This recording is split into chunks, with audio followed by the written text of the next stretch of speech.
Greetings to the Gambia and Africa. Today is a fresh edition of the program, the Motivational Platform, that comes away every Saturday at the precise hour of 8 o'clock p.m. on Symbian's VIP magazine.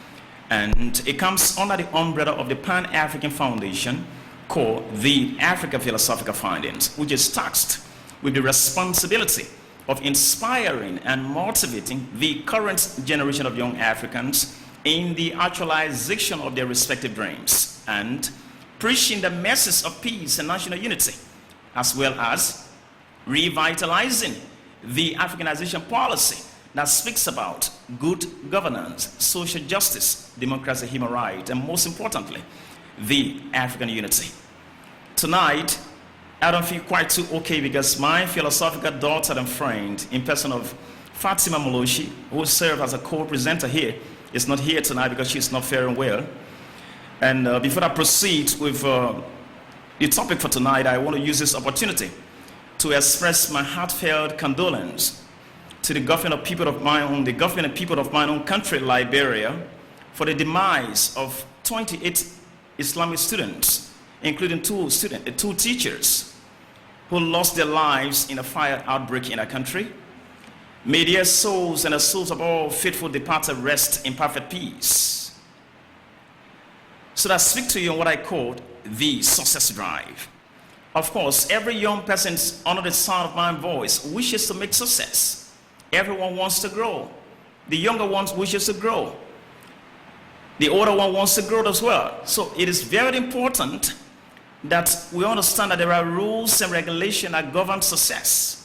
And in the absence of following some of the rules and regulations, you become a lost person. And that is not your portion. But we can not only be theoretical and say that that is not your portion to become a lost person, but we also need to be very practical to ensure that we follow all of the rules and regulations to ensure that our success is quite too sure. So the guy says, I speak to you on the success drive. And on the success drive, the first thing I want you to understand is that you have to know yourself. Like most times, I use the work of Socrates of Athens, Greece, who was a laughing philosopher. He never wrote any books. He moved into marketplaces and spoke to young people about their rights and their responsibilities to the state of Athens, Greece. And there was a time in Athens, Greece, that the government thought that Socrates was wrongly sensitizing young people. So they had him arrested and gave him two options: either to drink the glass of poison and die, or to leave Athens, Greece for exile. But he chose to drink the glass of poison and die. But before he drank that, he held a glass of poison and he says, "Congratulations to everybody who says that I deserved to be killed, because I'm wrongly sensitizing young people. I'd also want to say a big congratulations to everyone who says that I do not deserve to be killed, because I am only sensitizing young people about their rights and the responsibilities to the state of Athens, Greece. But before I can drink this glass of poison and die, I want to give you two important counts. Number one, it says, an unexamined life is not worth living." And when we say an unexamined life, it doesn't mean you got to leave your house and you go to the hospital and you meet the medical doctor and ask him or her to know what is happening to your body so that they checkmate your body to know what's happening to you. No.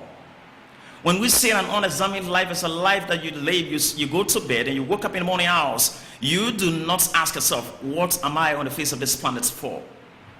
What are my dreams and aspirations as a person, as a young girl, as a boy? What do I want to achieve? If you don't ask yourself these questions, then it means that your life is unexamined. And he says that if you do not constructively ask yourself these questions, you are not qualified to be alive. It also says that the best teacher in this life is not the one who currently teaches you in school. It's not the one who has taught you already in school. It's not the one who is expected to teach you tomorrow. The best teacher in this life is to know yourself. The best teacher is your very self. And knowing yourself means you become a very constructive critic of your own life. As a young girl coming up between the ages of 16, 17, 18, you got parents who spend the resources on a daily basis to ensure that you have quality education. You leave your house in the morning hours and you put on the uniform and you go to school. You need to be asking yourself some very, very serious personal questions. How do my parents make this money to make sure that I go to school? My mom is a petty trader. My dad's salary doesn't exceed $5,000 or whatever currency, maybe Madagascar Rieri or CFA of Senegal or Guinea franc or Liberian dollars or Leons of Freetown, Sierra Leone or Libyan kwacha or dinar, Libyan dinar or Angolan kwacha. Whatever currency they use, he asks us, what do my parents do to ensure that they earn this money and send me to school? Do I have a responsibility to ensure that I pay them back? How do I pay them back to ensure that I listen to my teachers? I study my lesson quite too well. I spend time to make sure that I do my level best and I come out of school with very successful results so that I can be able to compete with my friends tomorrow in life, so that I can achieve something to be able to help my parents when they will have entered the old ages. These are how you constructively ask yourself some questions. But you don't look at yourself as a young girl and you're growing up and you see that you're quite too tall with a pink lip and a nice stature, and you say that, okay, I'm quite too young, I'm beautiful. So that's all to life. You're in trouble. Because somebody says that the beauty of an institution does not lie in the architecture, in the mere building. The beauty of an institution lies in the products of that very building. So your beauty as a person does not lie in the physical looks. Your beauty lies in your ability to be able to recognize your skills, your talents, your ability, your quality as a young person. And that can only happen when you constructively ask yourself some critical questions. What are my dreams and aspirations? That's knowing yourself. So that's what I say is the route to success starts with knowing yourself. You need to know yourself. That is personal evaluation. You assess yourself. You ask yourself, what are the things that I am doing that I need to cut out of my life? What are the things that I need not do? You delete this thing out of your life. That's constructively knowing yourself.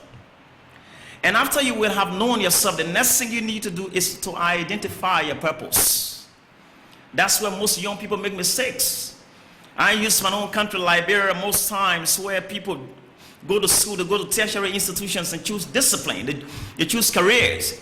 Not because they got the passion and commitment for that particular discipline. I want to study accountancy because I love it. That's my passion. That's what I'm good at. I want to do law because I want to bring something different in our judicial system.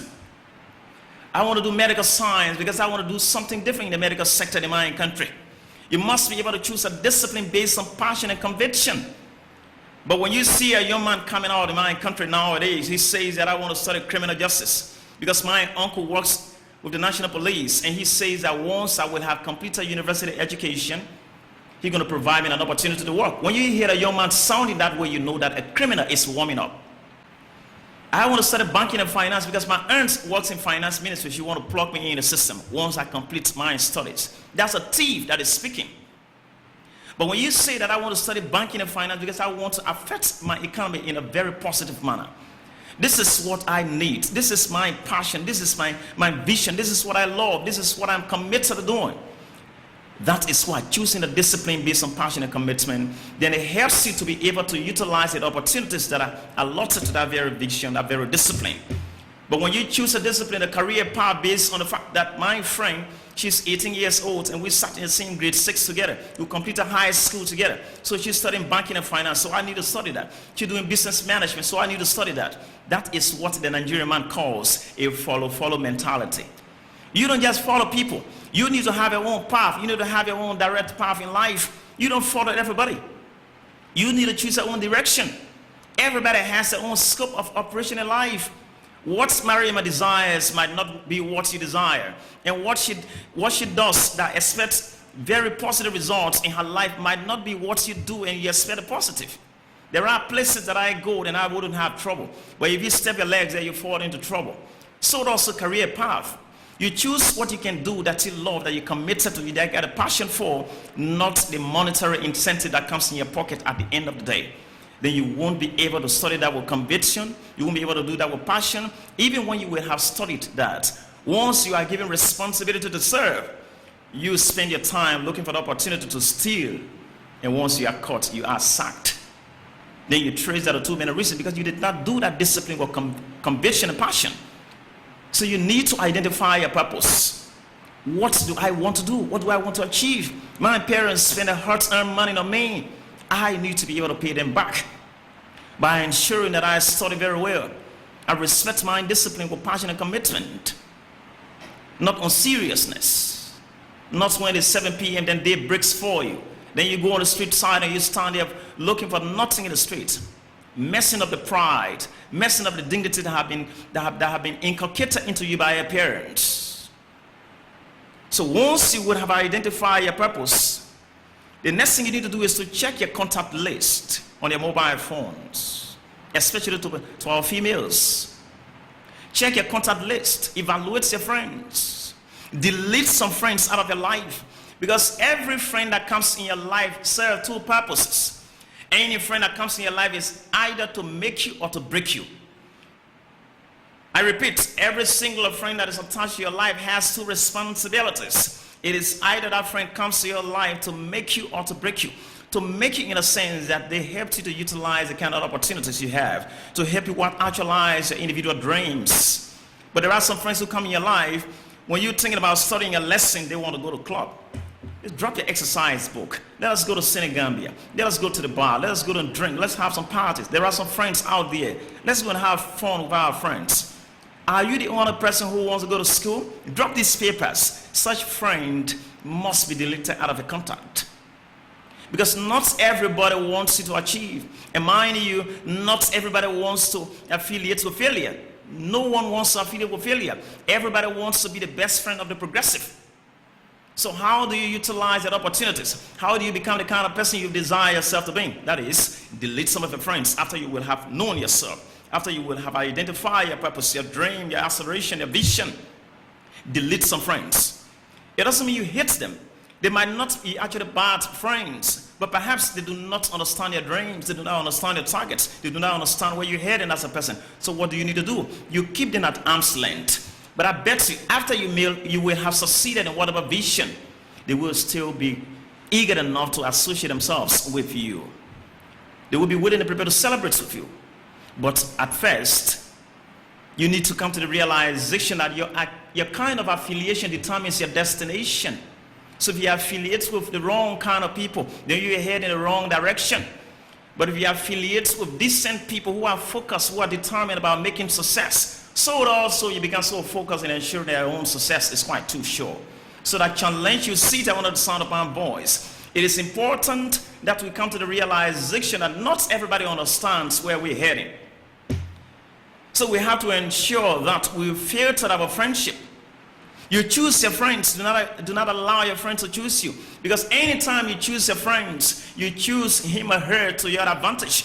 That means you must have seen some qualities, some attributes that person has that you desire, that align with your targets, that align with your vision. But if your friend chooses you, he or she chooses you based on his or her advantage.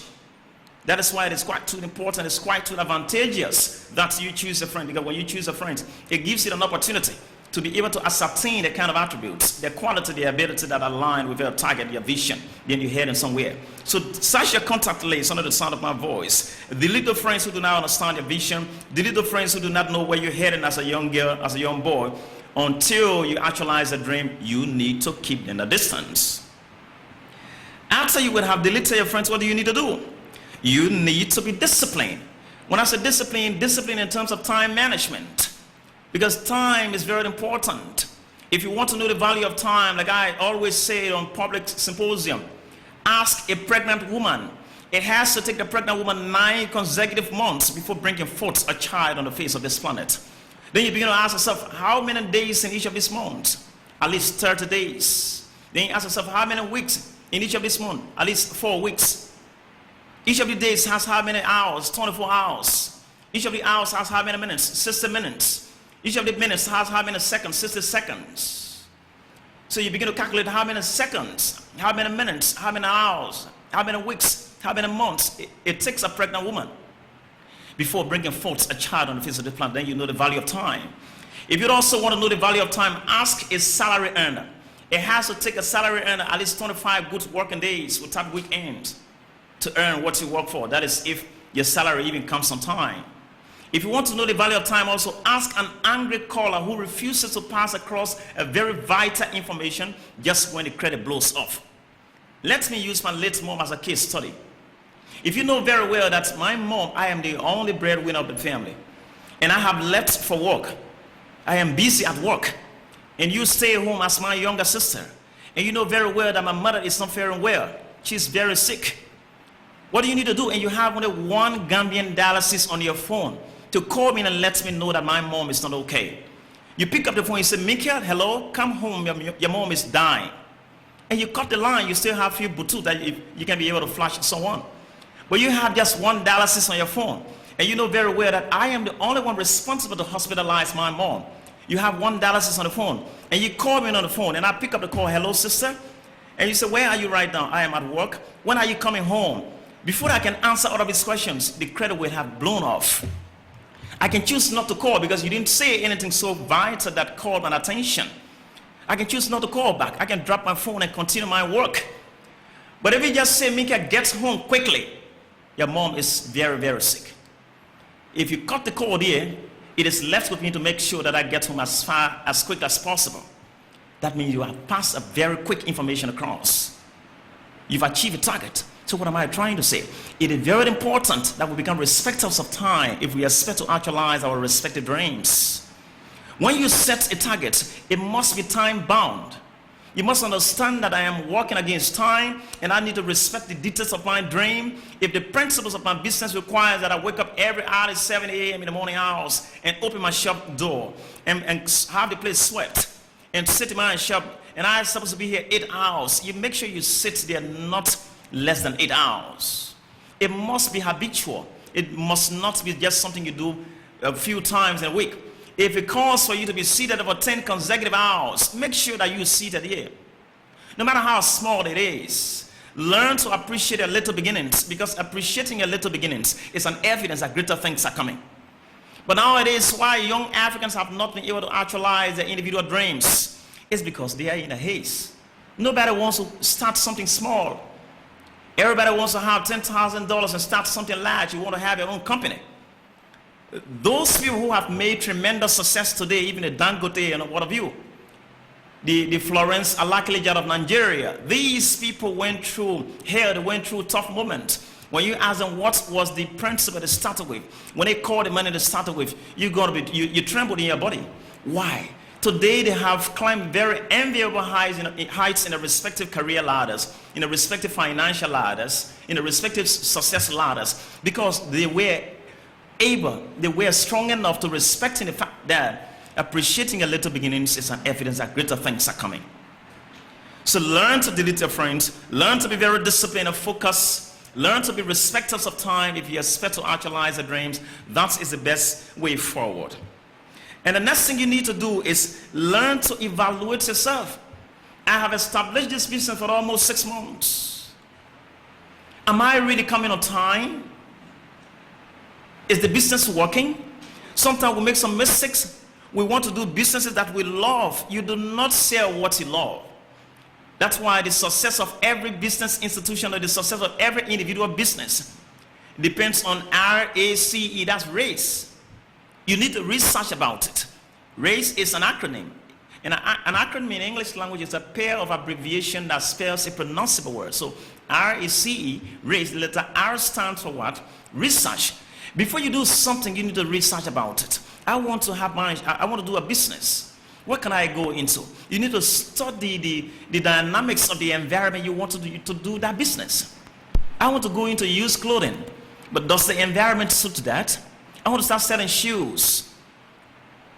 Do we have young people that are employed to be able to purchase these shoes? If I want to sell one for $500, how many person can afford that?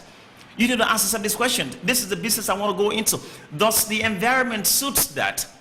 You need to ask yourself these questions. So you need to research about it. Ask questions about it. Meet people who have been in similar business and seek their pieces of advice to ensure that you don't get into the wrong business. There are lots of people who have very flashy shops, mini markets.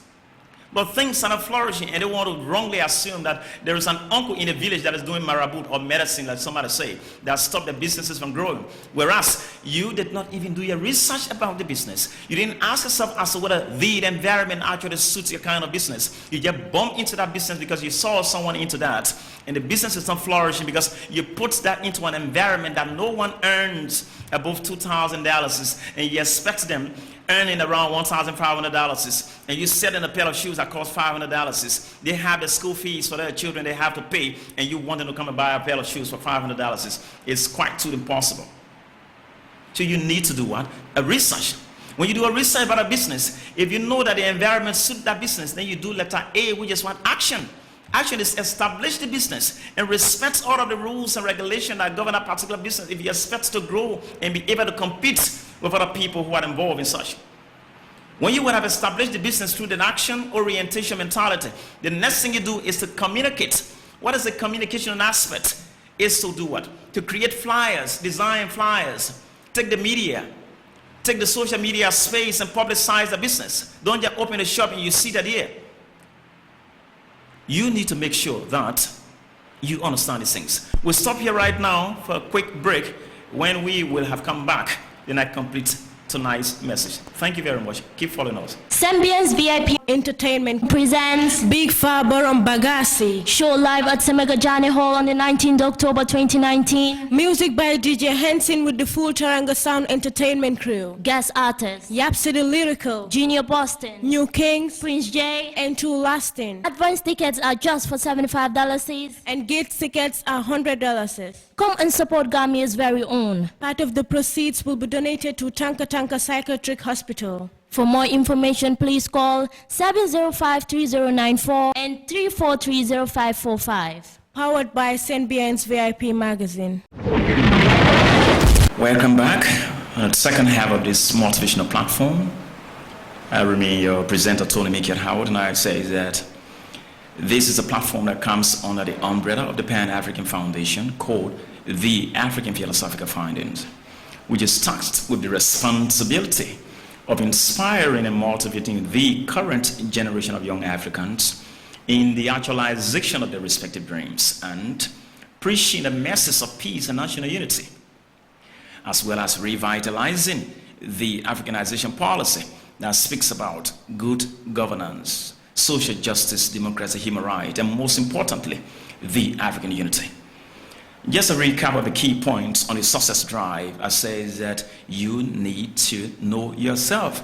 And knowing yourself means constructively asking yourself some very serious questions about what are your dreams and aspirations, what are your purpose of being on the face of this planet. Because Socrates says an unexamined life is not worth living. And the best teacher in this life is to know yourself. The best teacher is yourself. And secondly, I say, after you will have known yourself, the next thing you need to do is to identify your purpose. What do I want to achieve? And that comes with vision. Vision is the ability to see. You must have foresight about your life. You must know what you want to achieve. You must have a target. No one wakes up in the morning hours and knows nowhere that he goes. You must have a personal blueprint. What are my aspirations? What do I want to achieve as a person? What do we want to achieve as an organization? What do we want to achieve as an entity, as a government, as an institution? You need to know yourself. You need to ask yourself this question. Find that vision, find that passion, find that purpose, and respect the principles of that purpose. And I says, after you would have found your purpose, delete some of your friends. And I says, every affiliation determines your destination. Those that you get yourself attached to determines where you're heading. In fact, there was a time in Athens, Greece, Socrates was walking on the street and a little boy walked up to him and says, "Too many people have told me about how intelligent you are, but I want to confirm it to my very self." The little boy told Socrates, "Can you tell me who I am?" But then guess what? Socrates has never set eyes on that boy before. But he told the little boy, "Please, I don't know you, but show me your friends, and I will tell you who you are." That's where the saying comes from, birds of the same feathers flock together. So if your friends are thieves, you must be categorized as a thief. If your friends are people who are involved in seriousness, who are so serious with their work, who are so focused with their education, who are so determined about success, so also you're going to be categorized like that. So the kind of people you follow, the kind of affiliation you have determines the kind of destination that you're heading. So it is very important that after you will have known yourself, you identify your purpose. The next thing you do is to delete some people who do not understand your vision, who do not know where you're heading as a person. Keep them a distance from you. Because as I say, every friend that comes in your life serves two purposes. Either that friend comes to make you, that is to help boost your confidence, your morale, to help utilize the kind of opportunities you have, or to recognize the hidden talents inside of you, or that friend comes to break you. That is to keep you far away from your vision, to bring some negative kind of social vices in your life that have the propensity to keep you far from your target. So as you go about your normal daily activities, it is important that you evaluate the kind of friendship you make so that you do not find yourself on the wrong track. That is it. After you would have deleted some of your friends, the next thing you do is become so disciplined. And when we say you should be disciplined in the form of what? Being a respecter of time. Do not lose your timing. Keep focused of your time. Respect the rules and regulations that govern your institution, your business, your dream, your education, where you are heading. Follow all of the rules and regulations with time. Don't postpone anything. There's no better time than now. You can be in your 17, 18, 19, 20, 21, 22, 23, 24, up to 25 years, and people are still thinking for you. People are still dragging you, begging you, advising you to take your study serious. You need to be focused and determined and be a respecter of time, be disciplined. And the next thing you need is personal evaluation. Ask yourself, this project I am into, am I doing well? Is this the best way that I'm heading? What are these things that I'm doing that I need not do? Can I get them out of my life? That personal examination has to be there. And one key thing that I want to stress on before we close is, be a good planner. Learn how to plan very well. Because philosophers are saying that the world has an approximate population of 7 billion human beings. And out of the 7 billion human beings on the face of this planet, you have 87% of the world population do not plan anything at all. They just wake up, whatever comes their way, they do it. They don't have any focus. They don't know where they're heading. They don't plan anything. 87% out of 7 billion human beings on the face of the planet do not plan anything. Do you belong to the 87%? So out of 100% minus 87, you have 13% remaining. Out of the remaining 13% of the world population, 10% plan, but they do not write down the plans. For example, I say tomorrow morning, after taking my shower, I go to the capital and go to school. After school, come back home, visit one of my friends. After visiting my friends, study my lesson. You're saying these things without writing it down. 10% of the world population plan without writing down the plans. So you are likely to forget some. Because if you plan and you don't take note of them, you don't write them down, you are likely to forget them. So you have 7 billion human beings. 87% do not plan anything. Out of the remaining 13%, 10% plan without writing down the plans. So you only have 3% of the world population that plan and writes down the plans. You said, this is what I want to do. If you list everything you need to do, from 1 to 10, for instance, for today's activities, and you managed to have been successful from 1 to 7, but you didn't succeed in 8, 9, and 10. What do? You include 8, 9, and 10 of today in tomorrow's plan as 1, 2, and 3.